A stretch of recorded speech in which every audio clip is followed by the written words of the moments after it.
إن الحمد لله نستغفره ونؤمن به ونتوكل عليه ونعوذ به من شرور أنفسنا ومن سيئات أعمالنا من يهده الله فلا مضل له ومن يضلله فلا هادي له أشهد أن لا إله إلا الله وحده لا شريك له وأشهد أن سيدنا ومولانا وحبيبنا محمدا عبده ورسوله اللهم صل على سيدنا محمد قبل كل كلام اللهم صل على سيدنا محمد عند كل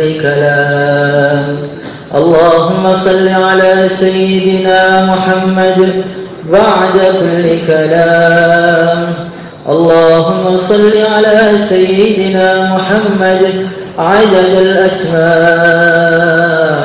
الأسماء والأبصار اللهم صل على سيدنا محمد عدد ما وسعه علم الله قال الله تعالى في كتابه الكريم قل بفضل الله وبرحمته فبذلك فليفرحوا هو خير مما يجمعون وقال عليه الصلاة والسلام كل أمتي يدخلون الجنة إلا من أبى قيل ومن يأبى يا رسول الله صلى الله عليه وسلم قال رسول الله صلى الله عليه وسلم من أطاعني دخل الجنة ومن عصاني فقد أبى. Para hadirin yang dimuliakan Allah Subhanahu wa taala. Al-Imam Al-Ghazali dalam satu riwayat beliau mengatakan bahwa dulu ada seorang Nabi Allah. Ketika Nabi Allah tadi berjalan, maka dia melihat ada satu batu yang kecil, tapi batu tadi dalam keadaan menangis. Maka Nabi tadi mengatakan, wahai batu, ma yubki, kenapa kamu menangis wahai batu? Batu itu mengatakan, ya Nabi Allah, semenjak saya ini mendengar firman Allah Subhanahu wa ta'ala waquduhan nas wal hijarah, bahan bakar api neraka ini adalah manusia dan bebatuan. Saya khawatir, saya takut kepada Allah. Saya takut kalau saya ini dijadikan termasuk batu-batu yang nanti akan menjadi bahan bakar api neraka. Hadirin yang dimuliakan oleh Allah Subhanahu wa ta'ala. Maka Nabi tersebut mengatakan, wahai batu, enggak usah khawatir.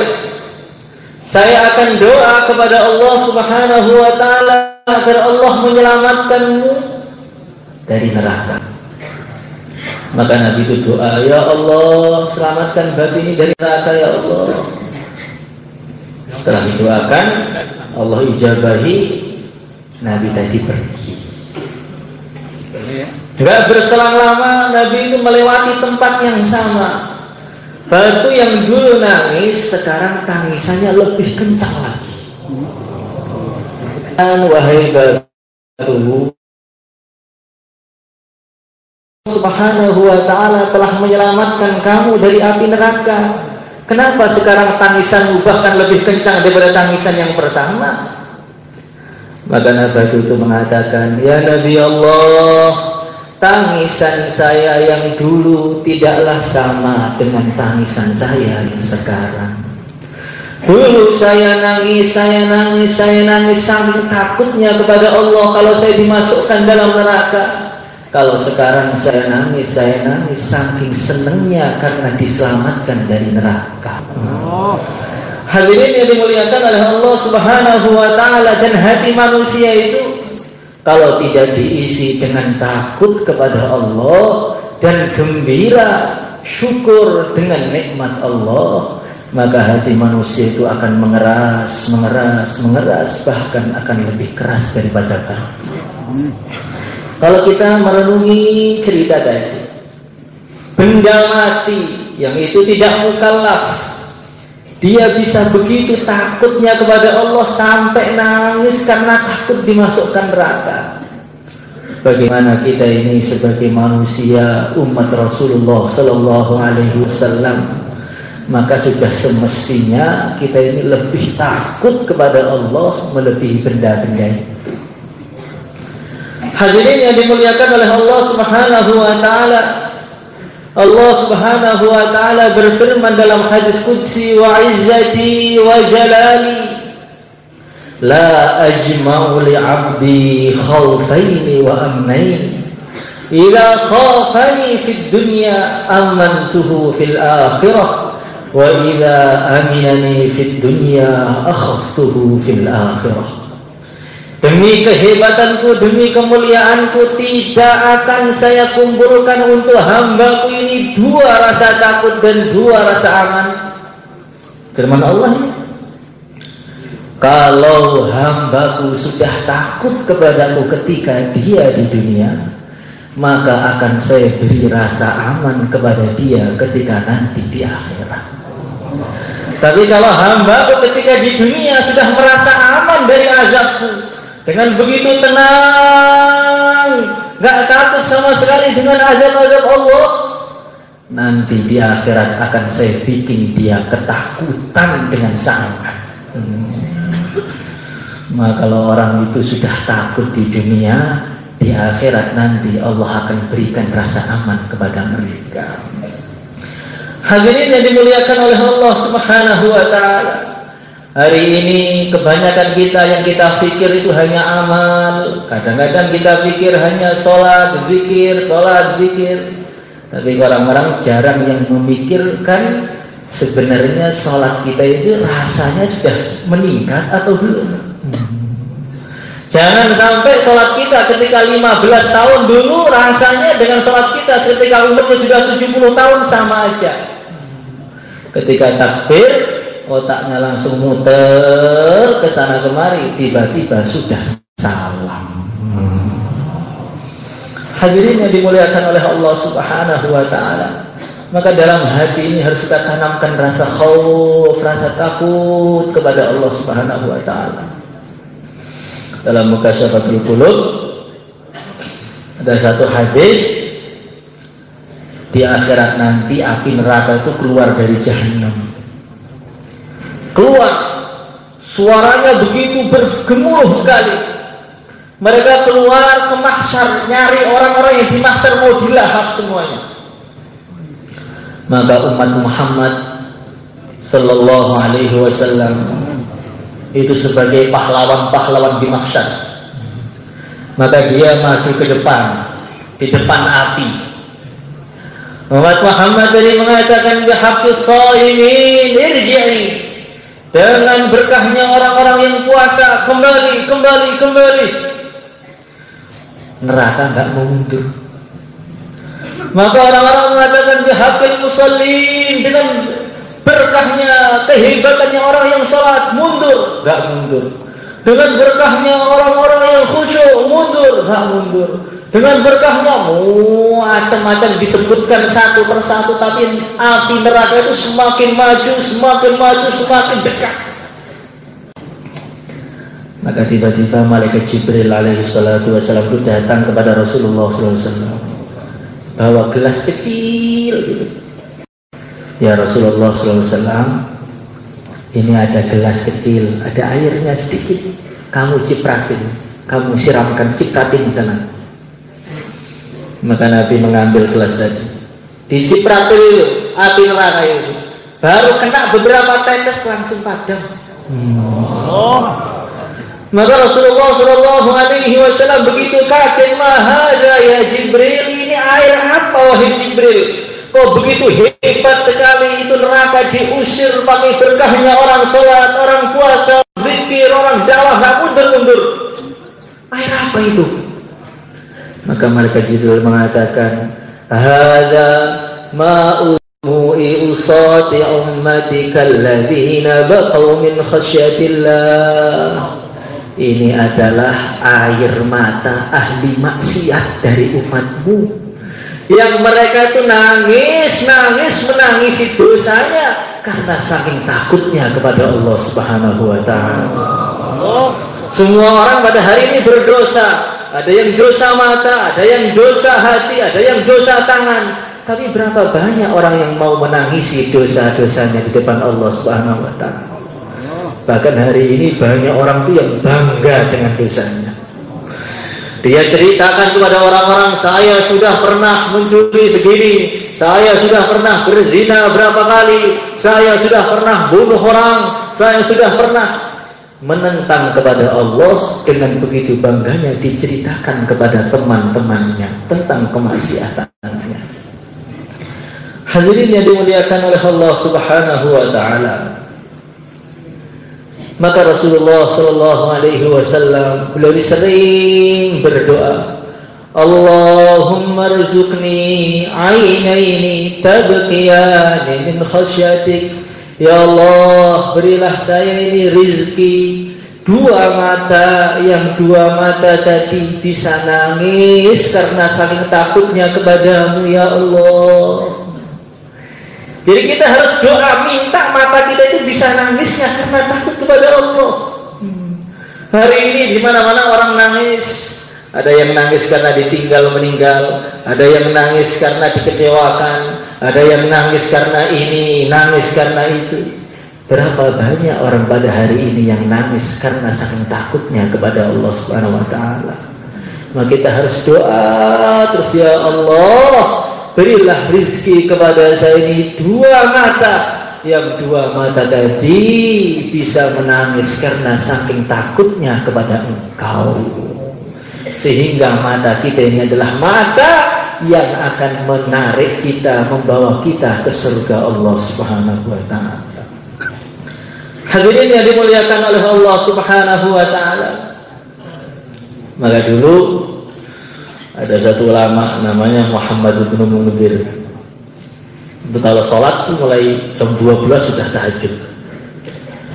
Beliau sholat sambil baca Quran. Alam ya'ni lil ladzina amanu an tahsya qulubuhum li dzikrillah. Diulang-ulangi ayat itu sampai nangis. Setiap salam air matanya itu diratakan ke mukanya, diratakan ke jenggot-jenggotnya, diratakan ke semua ini, air matanya itu dipegang-pegang, diratakan ke semuanya. Maka beliau mengatakan, balaghani annan nar la ta'kulu mawdi'an massatuhu dumu. Saya pernah mendengar hadis bahwasanya api neraka tidak akan menyentuh kulit atau bagian yang pernah tersentuh oleh air mata yang nangis karena takut pada Allah.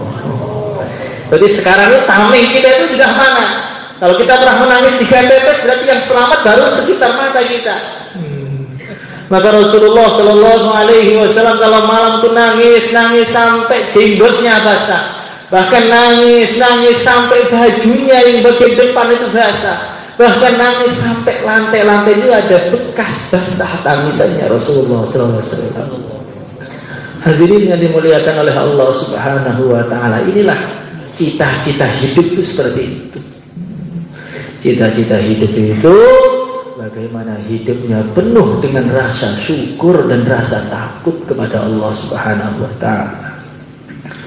Hadirin yang dimuliakan oleh Allah Subhanahu Wa Taala, kalau orang itu sudah takut kepada Allah ini, maka akan ada perubahan-perubahan yang begitu dahsyat dalam kehidupan dia. Yang pertama, dia ini akan bisa menjaga hatinya. Menjaga hatinya maknanya bagaimana dia menjadikan Allah Subhanahu wa ta'ala adalah pertimbangan dia yang pertama. Yang paling penting dalam kehidupannya adalah Allah. Setiap dia mau melangkah yang difikirkan, Allah ridho enggak dengan langkah saya ini? Setiap dia mau berbicara yang dipikirkan, Allah murka enggak dengan kata-kata saya ini? Ketika dia mau mengedipkan matanya, mau melirik ke kanan, Allah ridho enggak saya melihat dia itu? Kalau orang sudah seperti ini tandanya orang sudah mulai takut kepada Allah Subhanahu wa ta'ala. Tapi kalau yang dipertimbangkan itu pandangannya makhluk. Hari ini orang-orang itu yang pikir gimana anak saya itu ridho, puas dengan saya, maka anaknya dibiayai. Gimana istri saya itu ridho dengan saya, istrinya minta apa dikasih biar pandangan istrinya kepada dia itu sempurna. Gimana orang-orang itu memandang saya, gimana tetangga saya, gimana guru saya, gimana murid saya, gimana. Tapi jarang orang yang berpikir gimana pandangan Allah kepada saya. Untuk apa kita beli motor yang bagus-bagus? Supaya orang-orang mengatakan, fulan ternyata orang kaya raya. Jadi dipikir itu pandangan manusia. Kenapa kamu pakai baju bagus? Bukan kata Rasulullah bajunya pernah bagus, pernah jelek, bukan. Supaya pantas Pak dilihat orang. Yang dipikirkan adalah pandangan manusia. Pandangan orang. Tapi dia tidak memikirkan pandangan Allah Subhanahu wa ta'ala. Maka dalam satu hadis, nanti di akhirat itu ada seorang hamba. Dia ini dihisab oleh Allah Subhanahu wa ta'ala.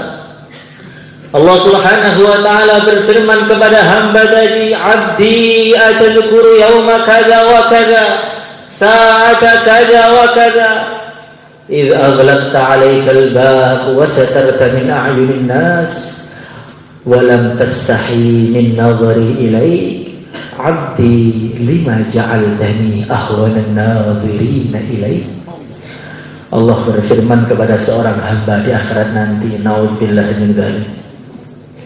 Hambaku, wahai hambaku, kamu ingat ketika tahun ini, bulan ini, hari ini, tanggal sekian, jam sekian, menit sekian, ketika kamu tutup itu pintu rumahmu dengan begitu kencang, jendela-jendelanya kamu tutup semua. Setelah kamu tutup semua, ketika itu kamu maksiat kepadaku. Kamu malu betul dengan manusia, sehingga kamu tutup semua pintu. Tapi kamu sama sekali tidak malu dengan pandangan saya kepada kamu. Abdi lima ja'altani ahwanan nadhirina ilaih. Wahai hambaku, kenapa kamu jadikan pandanganku ini pandangan yang paling tidak penting dalam hidupmu? Sekarang pandangan Allah itu kita letakkan nomor berapa? Kenapa kamu marah? Saya dihinakan Pak. Kenapa kamu berangkat? Karena disuruh Pak. Semua karena dorongan manusia, pandangan manusia, ridho manusia, pengen menggembirakan manusia, kesel dengan manusia, dendam dengan manusia. Tapi pandangan Allah kita letakkan di paling belakang sekali. Nanti kalau Allah tanya kepada kita, lima ja'altani ahwanan nadhirina ilaih, kenapa kamu letakkan pandangan saya adalah pandangan yang paling tidak penting dalam kehidupanmu? Kira-kira mau jawab apa dengan Allah seperti itu? Maka kata Habib Ali Al-Jufri beliau mengatakan, menjawab perintah Allah, menjawab pertanyaan Allah seperti itu lebih berat daripada dimasukkan neraka sekalian. Di depan Allah bertanya, hei hambaku, kamu kok gak punya malu dengan saya ya? Maksiat, zahirnya tubuhmu kamu tampakkan dengan begitu baik, tampaknya ahli salat, tampaknya ahli ibadah, tampaknya ahli dakwah, tampaknya ahli zikir, tampaknya ahli ilmu. tapi kenapa hatimu penuh dengan menentang saya dan kamu tidak malu sama sekali dengan saya? Hadirin yang dimuliakan oleh Allah Subhanahu wa ta'ala. Dan ini yang tahu adalah kita sendiri. Kalau orang itu melihat tubuh kita, oh ini orang awal, ini sering sop awal, ini orang pinter, ini orang alim, ini orang lama. Tetapi yang tahu apakah hati kita itu busuk atau tidak busuk, ya diri kita. Maka hadirin yang dimuliakan oleh Allah Subhanahu wa ta'ala, maka bagaimana hati ini harus kita bersihkan terus. Kata Imam Ghazali, yang kurang lebihnya kita ini setiap hari itu memoles semua tubuh kita. Mukanya dipoles, bajunya dipoles, kemudian motornya diperbaiki, rumahnya diperbaiki, supaya orang itu menganggap kita orang hebat. Tetapi kita itu gak pernah memoles hati kita. Hati kita itu seumpama kita tampakkan isi hati kita itu kepada teman kita, tentu banyak dari mereka yang jijik saking jeleknya. Hadirin yang dimuliakan oleh Allah Subhanahu wa ta'ala, maka bagaimana dalam kehidupan kita itu yang dipikirkan adalah pandangan Allah, ridha Allah, jangan saling membuat murka Allah, perintah Allah atau tidak ini. Maka ulama zaman dahulu itu ada yang diberi makan. Nanti habis ini banyak makanan itu. Silahkan makan, dikasih lengser itu. Kira-kira ketika dikasih makan kita bagaimana? Bismillahirrahmanirrahim, santap, habiskan. Tapi kalau ulama zaman dahulu ketika dikasih makan itu ada yang nggak mau makan. Dia diam, setelah sekian saat dia diam, tiba-tiba makan. Tuhan, dari tadi diberi makan, tapi mulai tadi nggak mau makan, tiba-tiba sekarang kok baru makan. Maka dia menjawab, saya ini ketika kamu perintahkan makan, maka dalam otak saya itu belum ingat ini perintah Allah apa enggak makan ini. Maka saya nggak berani makan. Kalau saya makan berarti perintahmu, kalau perintahmu nggak ada pahalanya. Saya ingat-ingat dulu, ada nggak perintah Allah untuk makan ya? Setelah saya ingat, kulu wasrabu wala tusrifu, makanlah, minumlah, jangan kau berlebih. Oh, ini perintah Allah, baru saya makan. Jadi kalau kita ini berpikir seperti ini, kalau mau ngomong dipikir ini perintah Allah atau enggak, ini pahala atau dosa, langkah saya ini mendekatkan pada surga atau mendekatkan pada neraka, insya Allah hidupnya itu lurus.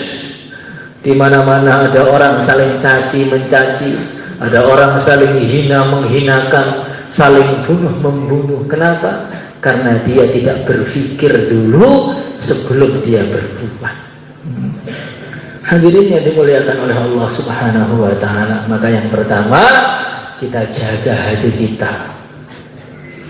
Yang kedua kita jaga lisan kita. Setelah menjaga hati, ini menjaga lisan. Lisan itu satu perkara yang pendek, 10 cm atau 5 cm. Tapi lidah ini bisa membawa kita langsung naik ke surga firdaus yang paling tinggi. Juga bisa dengan lidah ini masuk ke jahanam yang paling dalam. Daging yang lembek, yang lemah, tapi dengan karena sebab lisan itu, orang bisa naik menjadi derajat-derajatnya para wali, menjadi orang yang dekat dengan Allah. Dengan lisan juga orang itu bisa menjadi musuhnya Allah Subhanahu wa ta'ala. Maka ada satu sahabat itu tanya pada Rasulullah SAW, namanya Sufyan bin Abdullah. Ya Rasulullah sallallahu alaihi wasallam, ma aktsaru ma takhafu alayya? Perkara apa yang paling engkau khawatirkan untuk saya ya Rasulullah sallallahu alaihi wasallam? Yang paling membahayakan saya itu apa? Engkau kasih tahu sehingga saya bisa memperbaiki perkara itu, saya bisa hati-hati dengan perkara tadi. Apa ya Rasulullah SAW? Maka Nabi itu megang lidahnya. Fa'akhadha bilisanihi wa qala hadha. Nabi memegang lisan beliau, belum mengatakan ini loh yang paling membahayakan untuk dirimu. Jadi orang itu harus bisa mengekang lidahnya itu perkara yang betul-betul membahayakan. Dalam satu hadis riwayatnya Abu Sa'id Al-Khudri, setiap hari, setiap pagi hari itu tangan kita, kaki kita, mata kita, telinga kita itu ngomong dengan lidah kita. Ngomongnya bagaimana? Nanshuduka an tastaqima fa innaka idza istaqamta istaqamna wa in i'wajajta i'wajajna. Wahai lidah, kami seluruh anggota tubuh ini berharap kamu pada hari ini ngomongnya yang lurus, yang baik. Nanti kalau kamu lurus, kami semua akan lurus. Tapi kalau kamu bengkok, kamu gak bisa lurus, kami semua juga susah untuk lurus. Maka orang-orang yang sering gunjing orang-orang yang sering mencaci maki, sering memfitnah, sering ngobrol ngalor ngidul, itu biasanya amalannya lemah. Nanti kalau ngobrolnya lama, nanti kalau sudah mulai bayar, mulai ngantuk. Ini kenapa? Karena ketika lisannya tidak lurus, anggota tubuh yang lain itu jadi lemah, matanya itu lemah, bawaannya itu pengen tidur aja. Baru mulai innal hamdalillah, bismikallahumma ahya wa bismika amut. Nanti bangunnya kapan? Ketika sudah taskir, melek lagi, seger semua. Maka ada ulama itu kata-katanya itu indah. Idza ra'aita qasawatan fi qalbika wa wahnan fi badanika wa khirmanan fi rizqika fa'lam annaka qad takallamta ma la ya'ni. Kalau engkau merasakan hati kamu kenapa kok gelap sekali? Hati gelap itu bagaimana? Hati gelap itu hati yang banyak penyebabnya. Hati yang isinya itu pandangannya itu suudzon dan merendahkan orang. Melihat ada orang sholat, itu riya, itu pamer dia itu. Ada orang sedekah, cari muka itu. Ada orang kaya, temannya Fir'aun itu. Ada orang miskin, walaupun dia miskin hatinya cinta dunia itu. Jadi melihat orang itu semua jelek, nggak ada yang bagus. Dia adalah qasawah fi qalbi. Ada tandanya hatinya itu mulai menghitam dan mengeras. Idza ra'aita qasawatan fi qalbi, ketika kamu merasakan ada kegelapan dalam hati kamu, keras dalam hati kamu, wa wahnan fi badanik, dan engkau merasakan tubuh itu lemah. Tubuh lemah itu bagaimana? Diajak tahajud itu berat begitu. Kalau diajak main HP, kuatnya Masya Allah. Maka perkara yang pertama, terakhir dipegang sebelum tidur apa? HP-nya. Yang pertama kali dipegang setelah bangun tidur, HP-nya. Sudah kalau ngopi sambil main HP itu kuat lama, Masya Allah. Jadi kalau baca Quran seperempat jam sudah terkilir lidahnya. Diajak sholat tarawih cuma 20 rakaat, ini cari kortingan, cari yang 8 Pak. Ini sunnah, ini yang 8 ini. Cari yang paling sedikit. Tubuh ini diajak awal agama itu berat betul. Kalau sudah mulai pegang tasbih, subhanallah, alhamdulillah, itu langsung sakinah, mawaddah, warahmah. Langsung tidur. Masya Allah. Kalau sudah mulai zikir tuh Allah, langsung bablas. Wahnan fi badanik, kau merasakan ada rasa berat, puasa berat, zikir berat, apalagi kalau sudah taskil, di kakinya itu ada gunung lawu itu. Beratnya Masya Allah. Tinggal ditelepon istrinya, ringan langsung keluar. Nanti kalau sudah mulai, insya Allah Pak 4 bulan itu sekarang nggak punya kaki, nggak bisa berdiri. Itu namanya wahnan fi badanik, tubuhnya itu lemah. Wa khirmanan fi rizqi, merasakan rezekinya itu kok sering seret. Rezeki itu ada rezeki dunia, ada rezeki agama. Rezeki agama itu ngaji nggak paham-paham, diajak baca taklim juga nggak masuk-masuk, itu namanya seret rezekinya. Fa'lam annaka qad takallamta ma la ya'ni. Ketahuilah banyak ucapan-ucapan yang keluar dari mulut engkau yang tidak ada gunanya. Jadi ngobrol yang nggak berguna itu loh, itu sudah menyebabkan hati keras. Apalagi yang haram, yang mubah-mubah, ngobrol-ngobrol yang tidak haram, yang banyak 3 jam ngobrol semalaman di angkringan itu sudah menyebabkan hati gelap, badan lemah, rezeki seret, apalagi ngobrol yang haram. Maka dulu tuh ada orang, manusia itu kalau sudah ngopi ketemu temannya itu Masya Allah biasanya itu kan, ceritanya itu utara, selatan, timur, barat, atas, bawah dibahas semuanya. Ketika dia cerita semalaman suntuk itu, maka ada ulama datang, dia mengatakan, ya hadza waihak innaka tumir rahman fanzur madza tumli. Hei, kamu sadar, kamu itu engkau sekarang itu sedang mendikte malaikat. Jadi samping kamu, kanan kiri kamu ada rokil atlet yang dikte kata-kata kamu, yang tulis kata-kata kamu, yang dilaporkan kepada Allah Subhanahu Wa Taala setiap hari dilaporkan. Masa ngobrol ngalur mikir nggak malu di depan Allah seperti itu? Kalau dilaporkan kepada Allah, fulan bin fulan hari ini baca Quran 3 juz, zikirnya 1000, ininya lah tahlilnya 2000, ininya 3000, kan enak. Dilapor pada Allah kan enak. Dilapor pada Allah, fulan bin fulan hari ini 500.000 kata, yang haram 3.000, yang mubah 5.000. Masya Allah, bagaimana itu? Maka kalau kita ini berbicara itu harus betul-betul hati-hati. Jangan sampai lidah kita ini yang dari tubuh kita justru merugikan kita di akhirat nanti.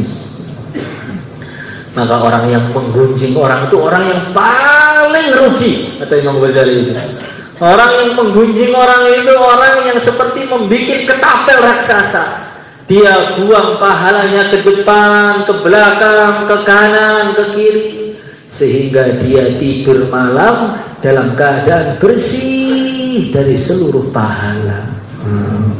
Bukan seluruh dosa, seluruh pahala.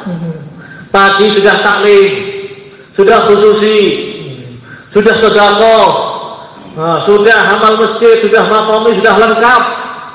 Sebelum pulang bikin halakoh 3 orang gunjing orang. Loh. Gunjing orang itu fulan bin fulan itu loh, dia itu karkun dingin, oh dia itu begini, oh dia itu fitnah pak, dia ini begini. Pahalanya mulai pagi begitu banyak dikirimkan ke sana kemari, tidur sudah kosong. Kosong masih lumayan, bisa dijamin. Bagaimana itu? Dosanya orang-orang yang digunjing dikirimkan kepada dia. Maka setan-setan itu kalau melihat orang-orang yang amal agama itu, kadang-kadang dia biarin, ya terus, zikir terus ayo, sholat terus ayo, dakwah terus gak apa-apa, 4 bulan setiap hari, 4 bulan setiap tahun gak apa-apa. Tapi jangan lupa ya, setiap malam bikin halaqah, munjing orang, biar pahalamu habis. Dapat capeknya, kan dapat pahalanya. Masya Allah. Na'udzubillahi min dzalik. Maka di akhirat itu ada orang bawa pahala itu 1 gunung. Berapa banyak amal itu kalau 1 gunung itu? Kita jelas enggak itu. 1 gunung. Ternyata ketika dia jalan ada temannya datang, mau pernah gunting saya? Minta sampai 1 gunung itu habis total. Ternyata masih banyak yang belum dapat jatah. Akhirnya kasih dosa kepada dia sampai 1 gunung. Na'udzubillah. Maka hadirin yang dimuliakan oleh Allah Subhanahu Wa Taala, dijaga hatinya, takutnya kepada Allah, dan juga dijaga lisannya. Di samping dijaga hatinya, dijaga lidahnya, juga dijaga matanya. Kata Imam Ghazali, mata itu sumber segala fitnah. Kita sekarang melihat di mana-mana ada perzinaan, ratusan ribu per hari, bahkan jutaan perzinaan. Dari mana? Dari mata. Dari mana? Dari mata. Melihat di HP, itu segala fitnah yang ada di dunia ini, termasuk sumber terbesarnya adalah mata. Terjadi perceraian antara keluarga, nggak harmonis, lihat istrinya, gara-gara apa? Mata suaminya kurang dijaga.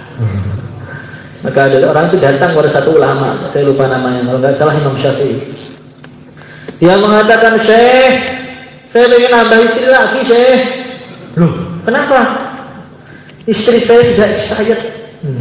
Kadaluarsa, Syekh. Kadaluarsa itu bagaimana? Ya keluaran tahun 70 loh. Itu dari jalan tahun 70-an sudah ongkrek. Sudah, saya pengen nyari yang 2003, 2004 gitu. Saya sudah gemuk. Saya pengen nyari yang 50-an begitu. Keluaran 2005, 2006 itu kan Masya Allah itu. Semangat dakwah nanti saya itu. Itu penyakitnya karbon kadang-kadang begitu itu. Setelah surut malah pengen nambah istri, katanya sunnah Nabi. Hadirin yang dimuliakan oleh Allah Subhanahu wa ta'ala.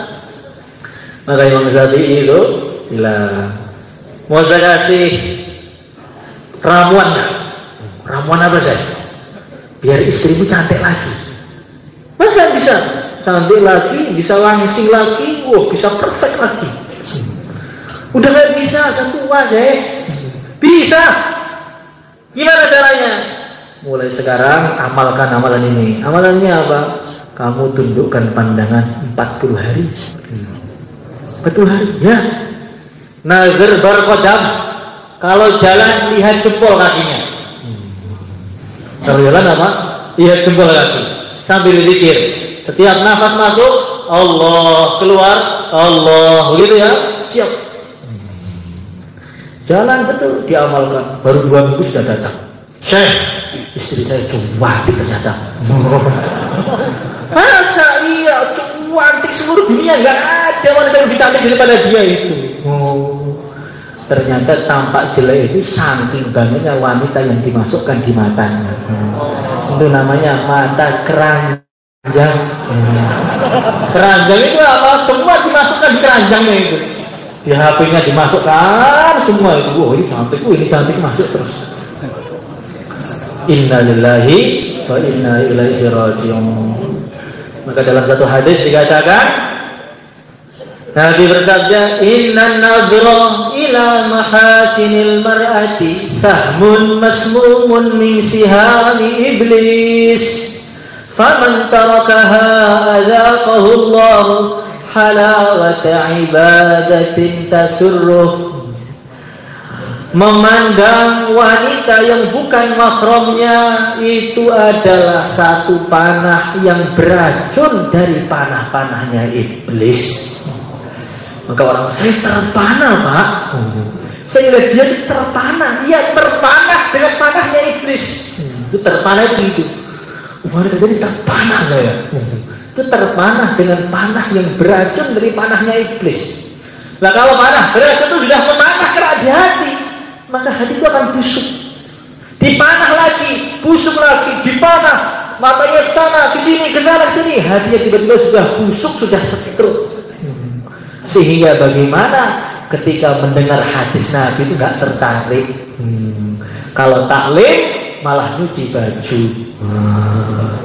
Kalau taklim semakin lama taklimnya semakin di belakang, semakin lama semakin nggak mau bayan, nggak mau dengar bayan. Kalau orang-orang awal masih mau mundur, sudah pernah menjawab, sudah mundur, sudah hafal tak bayannya.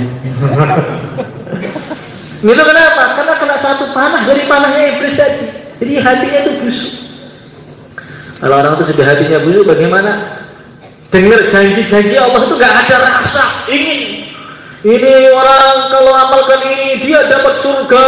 Oh, surganya.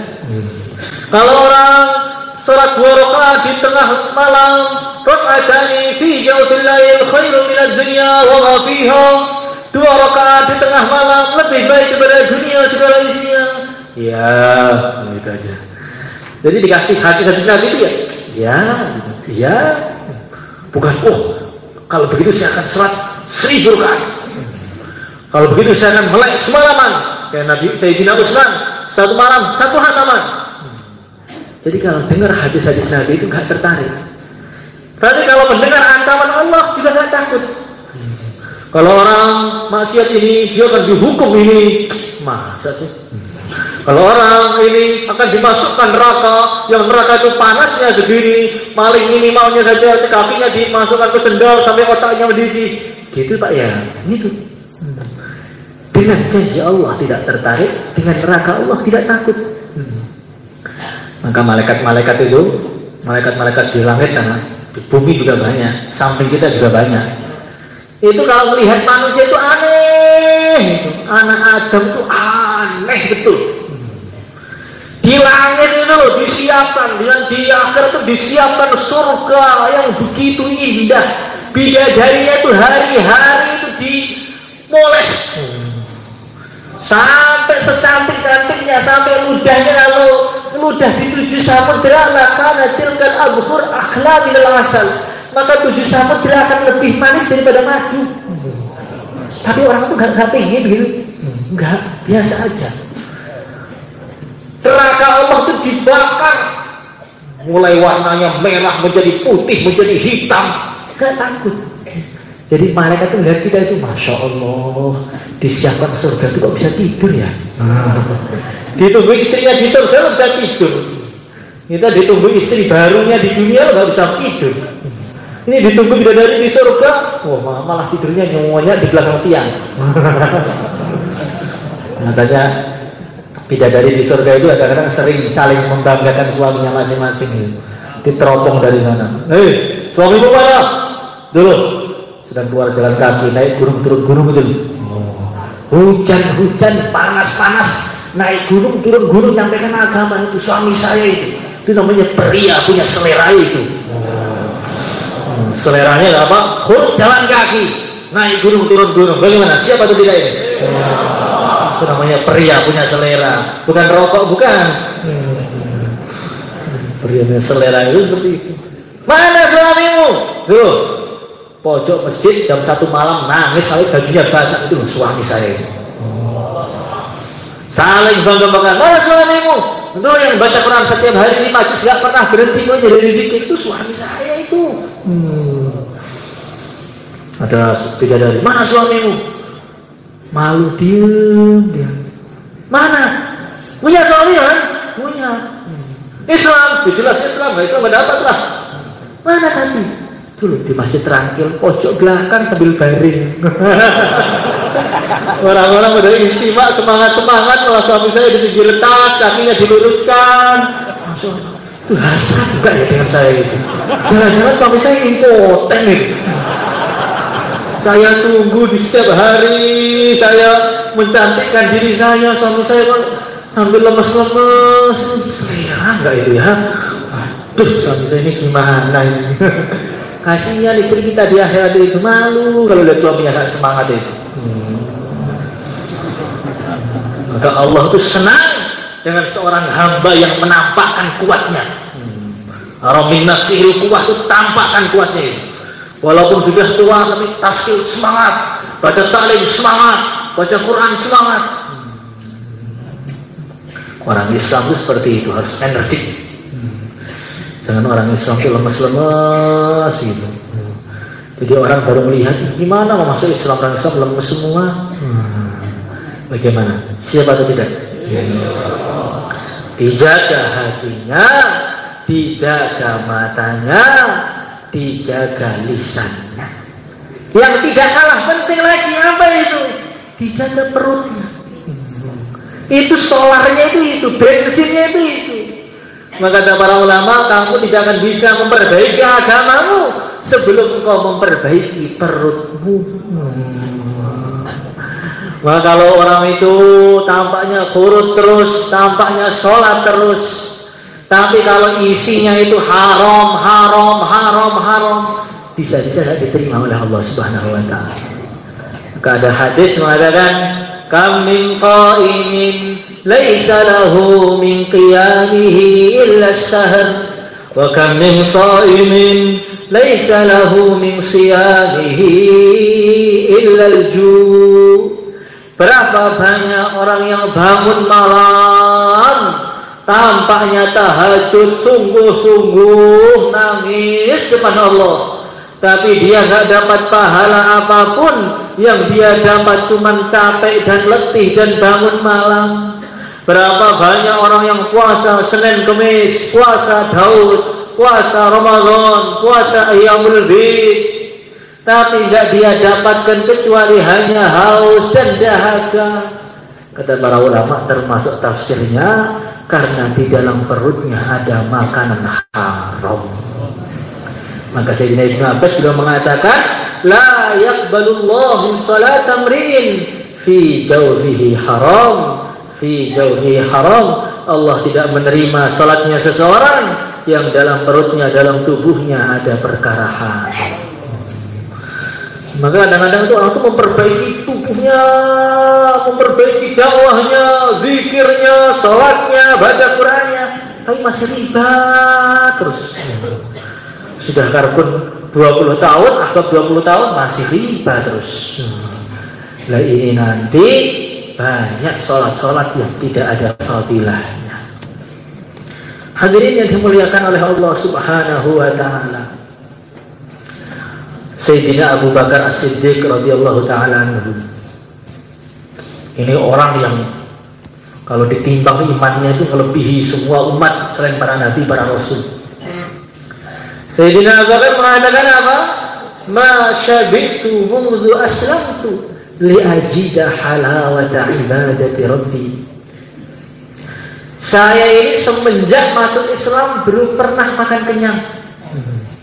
Karena saya berharap kalau saya makannya nggak kenyang, nanti saya akan merasakan bagaimana nikmatnya bermunajat kepada Allah.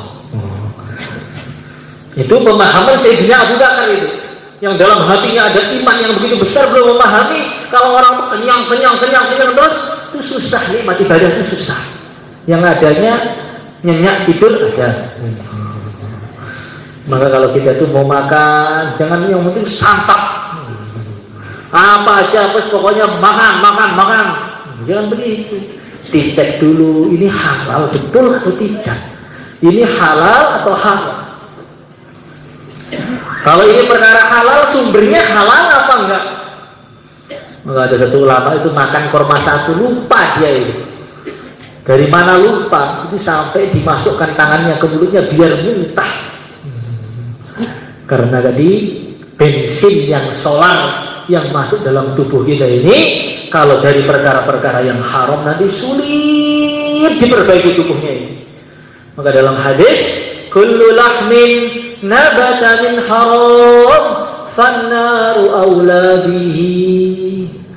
Tubuh daging yang tumbuh dari perkara haram, dari makanan yang haram atau sumbernya haram, itu haknya api neraka.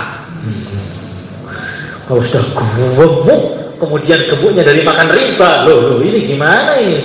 Itu dicari oleh api neraka namanya. Ayo, yang bos-bos gemuk-gemuk yang sering riba itu mana? Itu jatah saya itu. Hadirin yang dimuliakan oleh Allah Subhanahu wa Ta'ala, maka dalam kehidupan kita yang sudah berjalan 30 tahun, berjalan 40 tahun, ada yang sudah berjalan 50 tahun, ada yang sudah 60 tahun, ada yang sudah 70 tahun. Maka kita perbaiki hati kita, perbaiki mata kita, perbaiki lidah kita, perbaiki makanan kita. Hadirin yang dimuliakan oleh Allah Subhanahu wa Ta'ala, setelah itu, setelah kita perbaiki tubuh kita, dan termasuk cara perbaikan juga, kita dekat dengan orang-orang yang dekat kepada Allah. Ini penting. berdekatan dengan musuh Allah itu juga bisa menjadikan murkanya Allah. Maka Nabi Muhammad alaihi salatu wassalam ketika beliau melewati tempatnya kaum Samud, itu Madain Soleh ada di Saudi itu, tempatnya kaum Samud, rumahnya bagus dari batu yang diukir. Maka Nabi cepat, jangan lambat. Ada sahabat-sahabat yang ngambil air di situ. Buang airnya, buang, jangan ambil air di sini. Saya khawatir kalau kalian itu masih duduk di sini dengan tenang, ikut kena azab sebagaimana orang-orang dulu kena azab. Masya Allah. Maka di tempat maksiat itu jangan begitu nikmat sambil ngopi lihat maksiat. Kalau kita ini ke tempat maksiat dakwah, ini lumayan. Kalau ke tempat maksiat sambil melihat orang maksiat dengan tenang, itu bisa-bisa kalau datang azab pertama kali dia itu. Hadirin yang dimuliakan oleh Allah Subhanahu wa ta'ala. Maka Nabi bersabda yang mafhumnya, jangan kalian masuk di tempat-tempat yang Allah itu menurunkan azabnya kepada mereka, karena khawatir kalian juga bisa kena azab seperti Allah mengazab mereka. Maka berdekatan dengan orang-orang soleh, tempat-tempat yang barokah, Makkah Al-Mukarramah, Madinah Al-Munawwarah, itu Baitul Maqdis, tempat-tempat yang barokah itu penting kita datang ke sana. Nizamuddin barokah, penting kita datang ke sana. Tempat itu nggak sama. Masya Allah. Itu Al-Imam Subki. Imam Subki ini termasuk muftinya, pimpinannya ulama mazhab Syafi'i. Ketika beliau ini datang ke pondoknya Imam Nawawi yang lebih alim lagi, itu dia cium itu lantainya diciumi, tembok-temboknya diciumi, kursi-kursinya diciumi, pintu-pintunya diciumi, gulung-gulung beliau di tanah-tanah. Beliau mengatakan wa fi daril hadits latif ma'nan usalli fi jawaniha wa awi asani an amassa bi khurri wajhi makanan massahu qadamun nawawi. Ini tempatnya sudah berkah, banyak Rasulullah di sini. Maka saya cium temboknya, saya sholat di sini, saya itikaf di sini, saya cium lantainya. Saya berharap wajah saya ini bersentuhan dengan tanah yang dulu pernah diinjak oleh Imam Nawawi. Jadi Mekah Mukarramah ini tempat yang dulu para nabi berapa ratus ribu di situ. Madinah Al-Munawwarah. Maka jangan mengatakan tempat itu sama aja Pak, yang penting amalnya. Nah, tempat yang sudah banyak nusratullah di situ tidak akan sama dengan tempat maksiat, tidak akan sama. Maka Masjid Dhirar di Madinah ada Masjid Dhirar. Masjid Dhirar itu setelah dihancurkan oleh sahabat itu digunakan untuk rumah. Digunakan untuk rumah itu langsung mandul. Anaknya sakit-sakitan, gak punya anak lagi, istrinya sakit-sakitan, kurus, dijadikan itu kandang kambing, kambingnya banyak yang mati, sampai akhirnya dijadikan tempat sampah. Jadi tempat yang Allah murka di tempat itu juga begitu bahaya. Tempat yang Allah turunkan nusratullah di situ juga begitu banyak berkahnya. Itu Nabi Allah Zakaria alaihi salatu wassalam. Sudah tua, minta anak terus, tapi belum tampak hasilnya. Minta anak, ini kata guru saya namanya Habib Umar Al-Jailani di Mekah. Minta anak, nggak punya anak-anak. Sampai suatu ketika beliau itu masuk ke biliknya Maryam, Sayyidah Maryam Al-Batul, wanita yang paling mulia di dunia. Kata para ulama, wanita yang termulia itu termasuk Maryam. Kenapa? Karena Maryam ini ada ulama yang mengatakan itu termasuk Nabi. Maryam ibunya Nabi Isa itu saking menjaga kesucian dirinya, itu kamarnya pintunya lapis 7. Jadi bukan wanita yang ngumbar fotonya di media sosial, bukan. Selfie, bikin status, masukin Instagram, bukan. Ini wanita yang begitu mahal, sampai pintunya pun lapis 7, pengen menjaga kesucian dirinya itu. Nah, ketika Nabi Zakaria itu masuk ke kamarnya Maryam tadi, buka pintu 1, 2, 3, 4, 5, 6, 7. Ya Maryam, anna laki hadza. Tiba-tiba banyak itu makanan itu. Maryam, sudah saya kunci semua. Yang pegang kuncinya saya. Kenapa tiba-tiba begitu banyak makanan di sini? Dari mana ini? Anna laki hadza. Dari mana? Maka Maryam mengatakan, qalat huwa min indillah, innallaha yarzuqu man yasha'u bighairi hisab. Ya Nabi Allah, itu dari Allah. Allah itu memberi rezeki dari tempat yang tidak dikira-kira. Maka Nabi Zakaria langsung diam. Allah telah mendatangkan nusratullah di tempat ini. Allah telah mendatangkan makanan di tempat ini tanpa lewat jalur biasa. Berarti tempat ini tempat istimewa. Hunalika da'a Zakaria rabbah, qala rabbi habli min ladunka dzurriyyatan thayyibah, innaka sami'ud du'a. Langsung angkat tangan Nabi Zakaria. Rabbi habli, ya Allah, minta anak ya Allah. Langsung dikabulkan seketika. Maka kata guru saya, kenapa langsung makbul itu? Karena Nabi Zakaria paham ini tempat ada nusratullah di sini. Maka saya doa di sini, insya Allah Allah datangkan nusratullah juga di sini. Jadi bersentuhan, tempat yang bersentuhan dengan wali Allah, bersentuhan dengan orang soleh, bersentuhan dengan hafidz Al-Quran, bersentuhan dengan orang-orang yang dekat dengan Allah, bersentuhan dengan orang-orang yang banyak nangis kepada Allah, tidak akan sama dengan tempat yang lain. Ketika malaikat Jibril alaihi salatu wassalam datang kepada Rasulullah sallallahu alaihi wasallam, ketika beliau ingin ngajari Islam itu, apa yang beliau lakukan? Beliau tempelkan dengkulnya malaikat Jibril di dengkulnya Nabi. Fa asnada rukbatayhi ila rukbatayhi wa wada'a kaffayhi ala fakhidayhi. Dengkulnya malaikat Jibril ditempelkan kepada dengkulnya Nabi. Tangan malaikat Jibril diletakkan di pahanya Nabi. Kenapa seperti itu? Kata para ulama, bersentuhan dengan orang yang dekat dengan Allah ini akan menyebabkan dia juga dekat dengan Allah.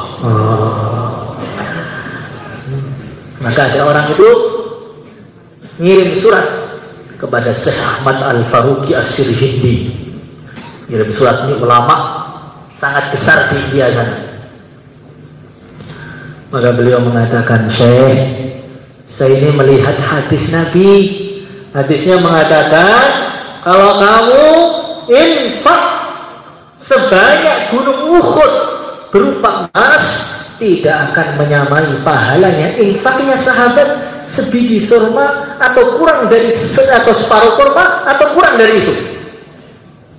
Ini kan gak adil.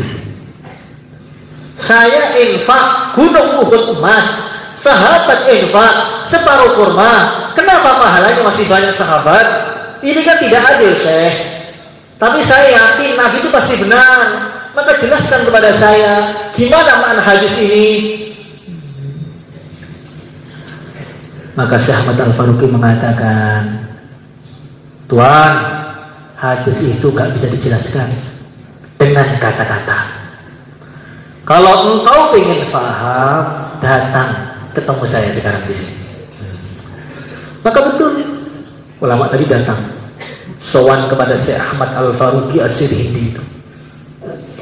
Ketika sowan, salaman, musafahah. Maka waktu musafahah dia mengatakan, Syekh, saya sudah paham, Syekh. Belum saya terangkan, iya sudah paham. Paham gimana? Iya saya paham. Belum saya ngomong sedikit pun saya paham. Dari mana kamu paham? Ketika saya ini salaman dengan engkau, melihat wajahmu, itu tiba-tiba iman saya itu naik, itu tembus menit pertama. Saya nggak bayangkan sahabat itu melihatnya Rasulullah SAW. Tentu iman mereka itu tidak akan bisa dikejar oleh siapapun aja. Sayyidina Uwais Al-Qarni, orang yang sangat hebat, sampai Sayyidina Umar suruh minta doa kepada Sayyidina Uwais, yang kalau baca Bismillahirrahmanirrahim bisa jalan di atas lautan. Khairut tabi'in, termasuk tabi'in yang paling hebat. Sayyidina Umar suruh minta doa. Tapi karena beliau tidak pernah memandang wajah Rasulullah SAW, tingkatannya tidak akan sama dengan tingkatannya sahabat. Hadirin yang dimuliakan oleh Allah Subhanahu wa Ta'ala, maka berdekatan dengan orang yang cinta kepada Allah, tempat-tempat yang diridhoi oleh Allah, bekas-bekas yang pernah bersentuhan dengan orang yang diridhoi oleh Allah, itu mendapatkan fadilah yang begitu besar sekali. Maka dalam hadis yang maknanya itu bisa dibenarkan walaupun sanadnya itu masih khilaf, Nabi bersabda, man safahani wa safaha man safahani wa safaha man safahani ila yaumil qiyamah dakhala al jannah. Barang siapa yang pernah bersalaman dengan saya, atau pernah bersalaman dengan orang yang pernah bersalaman dengan saya, atau pernah bersalaman dengan orang yang pernah bersalaman dengan saya, atau pernah bersalaman dengan orang yang pernah bersalaman dengan saya sampai hari kiamat, dia masuk surga. Walaupun syaratnya kurang sahih, tapi maknanya bisa dibenarkan. Hadirin yang dimuliakan oleh Allah Subhanahu wa Ta'ala, ini bukan khurafat ini. Dalam Al-Quran itu ada. Nabi Yakub itu saking banyaknya nangis sampai mata beliau itu buta. Maka Nabi Allah Yusuf alaihissalatu wassalam, anaknya Nabi Yakub itu buka bajunya. Ilhabu biqamisi hadha fa'alquhu ala wajhi abi ya'ti basira wa'tuni bi ahlikum ajma'in. Wahai saudaraku, ini baju saya ini kamu letakkan di wajah Nabi Yakub, nanti akan sembuh itu matanya itu. Maka betul, baju Nabi Yusuf diletakkan di wajah Nabi Yakub, langsung matanya bisa melek lagi. Hadirin yang dimuliakan oleh Allah Subhanahu wa Ta'ala, maka di Turki sana itu ada bajunya Nabi. Ada orang datang dalam keadaan buta, maka dia duduk di situ. Dia itu duduk berdiri, dia angkat tangan, ya Allah, dulu Nabi Yakub dengan berkahnya bajunya Nabi Yusuf, itu matanya yang buta langsung melek, ya Allah. Saya ini umat Muhammad sallallahu alaihi wasallam, di depan saya ini bajunya Nabi Muhammad sallallahu alaihi wasallam, melekkan mata saya, ya Allah, langsung melek seketika. Hadirin yang dimuliakan oleh Allah Subhanahu wa Ta'ala, maka jangan orang itu mengatakan teman itu nakal, nggak apa-apa Pak, yang penting hati kita.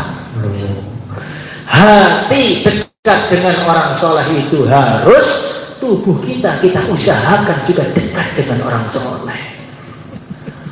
Wa kunu ma'as shadiqin, dekatlah kamu dengan orang-orang yang shadiq, yang dekat, yang betul-betul imannya itu kuat betul.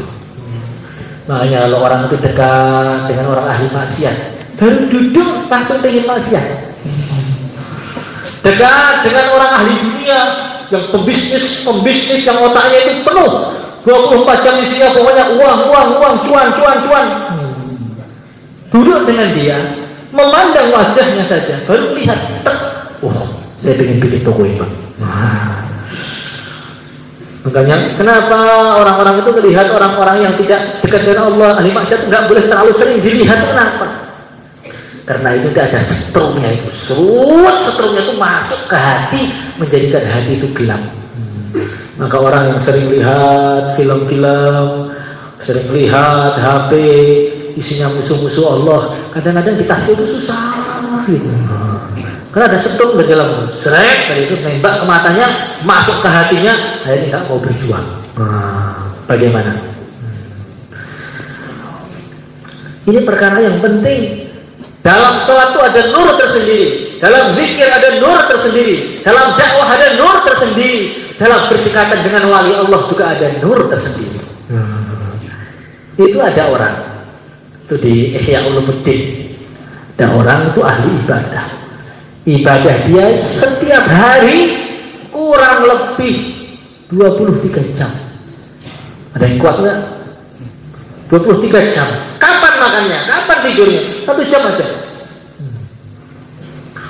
Jos, sholat, zikir, dakwah, ibadah, sholat, zikir.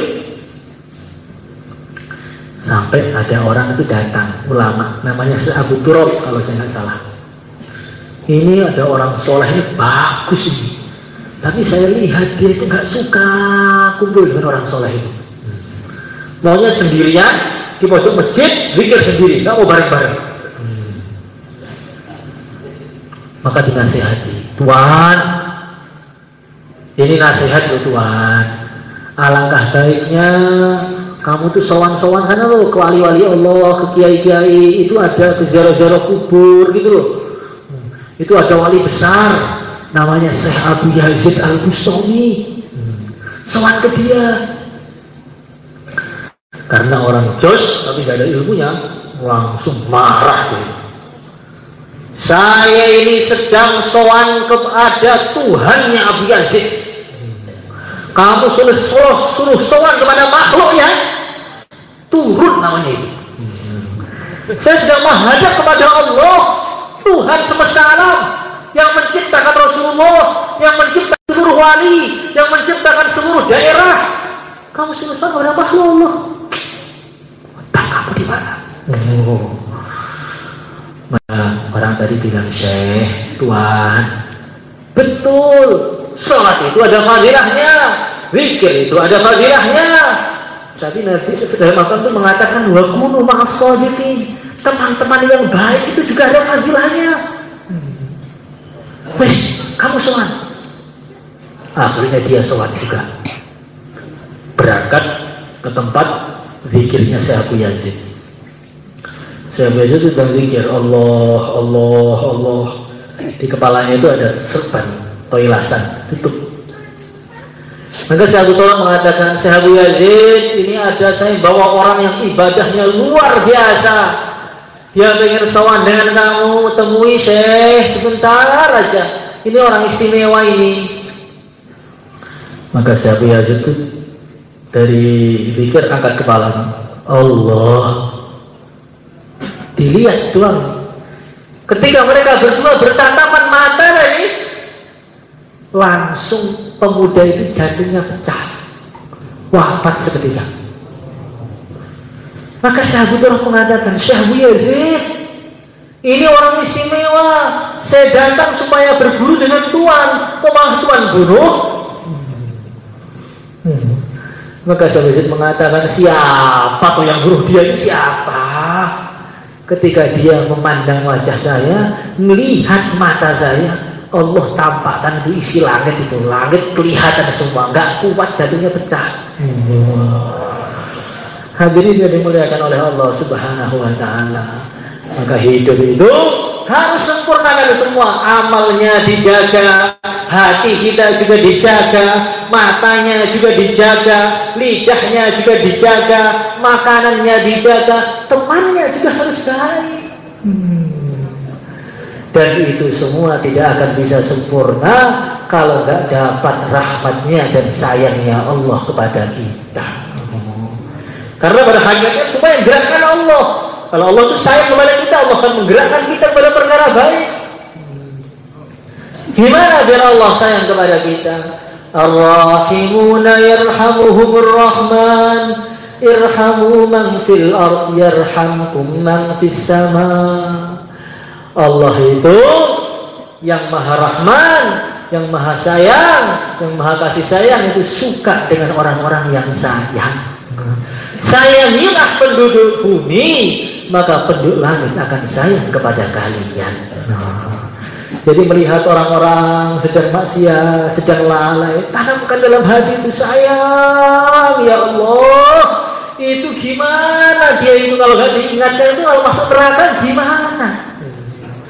Jangan sampai melihat hari-hari orang masuk neraka kita bisa senyum-senyum. Melihat orang buka aurat malah dilihat. Itu orang yang sedang mau masuk neraka. Kita harusnya sedih, sayang dengan dia, diingatkan, bukan malah dinikmati. Masya Allah. Berarti kalau orang itu melihat orang-orang yang maksiat itu bisa nikmat, itu seperti orang kelainan. Dia itu melihat orang yang sangat kejam. Berarti melihat orang yang hari-hari masuk jurang itu dia ketawa sambil ngopi.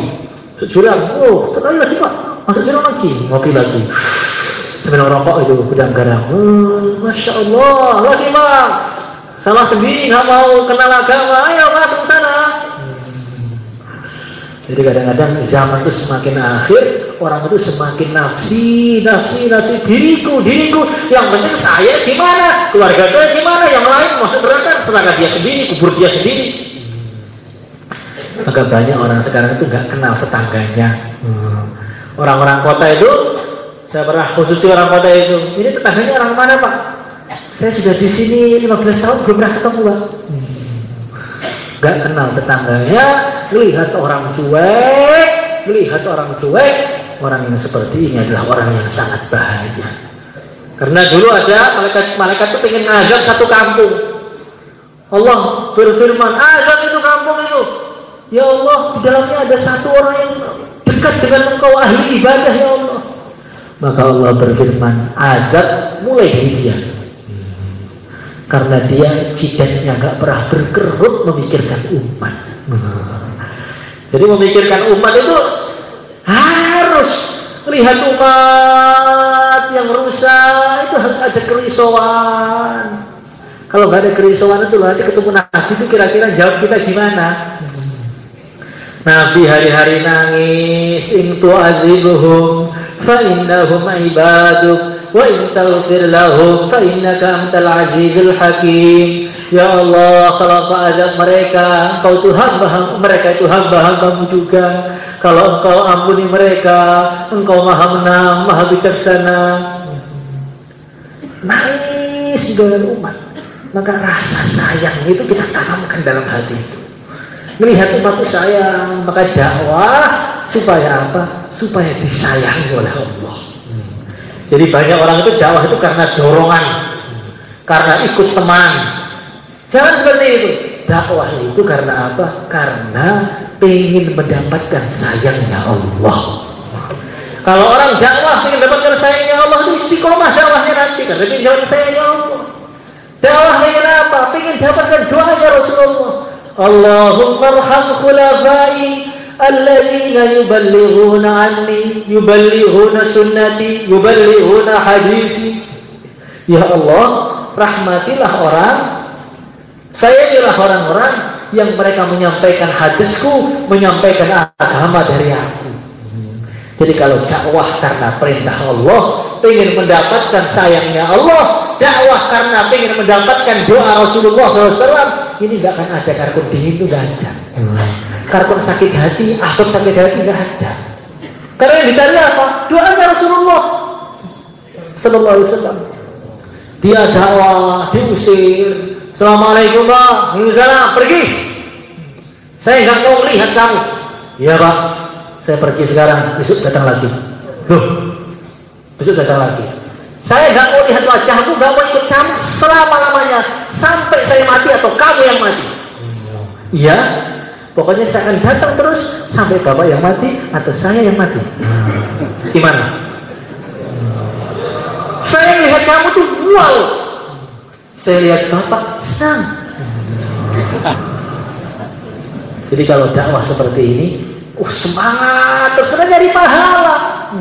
Tapi kalau dakwah itu karena dorongan kerisauan saja, hanya karena ikut-ikutan, hanya karena mencari apa, mencari kekuasaan, nanti dakwahnya itu mudah berhenti. Sakit hati Pak saya Pak. Dengan dia sakit hati maunya. Saya nggak mau lagi datang selagi ada muka dia di sini. Kalau masih ada bapak itu saya nggak mau datang markas lagi. Mulai itu loh, itu mirip ahli neraka itu Pak orang itu. Kalau diusir langsung ngamuk, langsung doakan ya Allah, Allahumma ahlikhum kama ahlakta 'ad wa samud Ya Allah, hancurkan mereka ya Allah. Sebagaimana Kau hancurkan kaum Ad, kaum Tsamud. Datang baik-baik malah diusir. Dia itu nggak paham akhirat atau gimana? Itu kalau dakwah karena apa? Karena diri kita, karena ego kita, karena nafsu kita. Tapi kalau dakwah pengen nyari pahala, enggak, senyum terus. Senyum terus. Ketemu orang Islam, Assalamualaikum. Ketemu orang Islam, senang karena senyum dapat pahala. Musafahah menggugurkan dosa. Bagaimana? Cocok atau tidak? Pokoknya nanti ketemu siapapun orang Islam harus senyum. Tanamkan mahabbah. Orang Islam satu ini penyelamat dunia. Kalau sudah gak ada yang Islam, bumi itu kiamat. Karena gara-gara ada dia, gak jadi kiamat. Kata saya Abdul Basyarani, kalau kita melihat orang Islam, anggap aja itu calon raja yang sedang mampir di bumi. Ada capres, calon presiden datang, semua orang hormati. Kalau capres, calon presiden itu calon, belum tentu jadi. Malah banyak gak jadinya. Kalau calon raja surga gimana? Maka dengan umat Islam itu jangan ada menghinakan, jangan ada mencaci maki, dakwah karena Allah, mencari ridho Rasulullah. Insya Allah orang itu akan tenang dan mendapatkan pahala.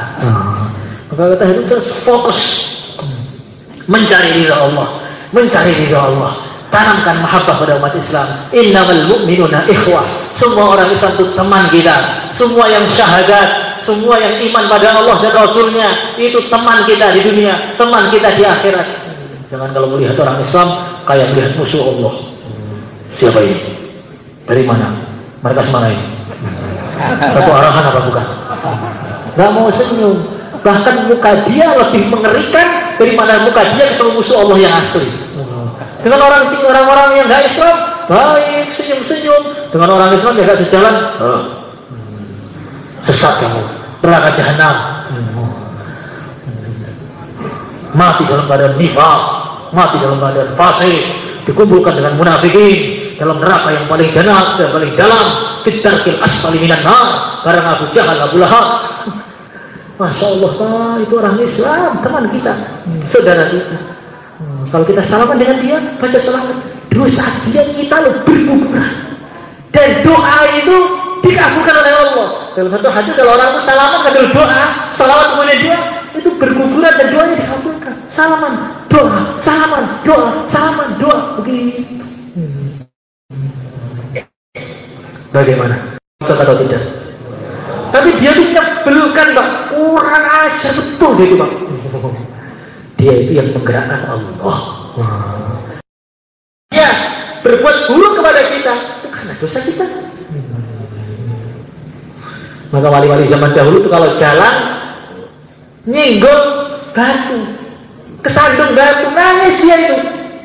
Allah, ya Allah. Maka ada temannya, Syekh, ini nyandung ini kesenggol batu, nabrak batu kok nangis baperan kali sih. Pejuang apa itu? Bukan begitu. Yang gerakkan kaki saya nabrak batu itu siapa? Allah. Berarti ada dosa saya yang tidak pas, sehingga Allah hukum itu kaki saya tentang batu itu. Semua itu sebab dosa di mata sahabat, itu sebab dosa kita. Ada orang berbuat buruk kepada kita, ini yang gerakkan Allah kepada kita karena dosa-dosa kita, yang disalahkan kita. Bagaimana? Kalau orang itu mengatakan yang salah itu saya, Pak, bukan saya yang salah. Itu insya Allah orang itu diam, saling senyum, mahabbah antar umat Islam, senyum. Bagaimana? Cocok atau tidak? Maka dakwah sekarang siap 4 bulan 40 hari. Negeri jauh, dalam negeri berapa hari saja, silakan berdiri atas saja.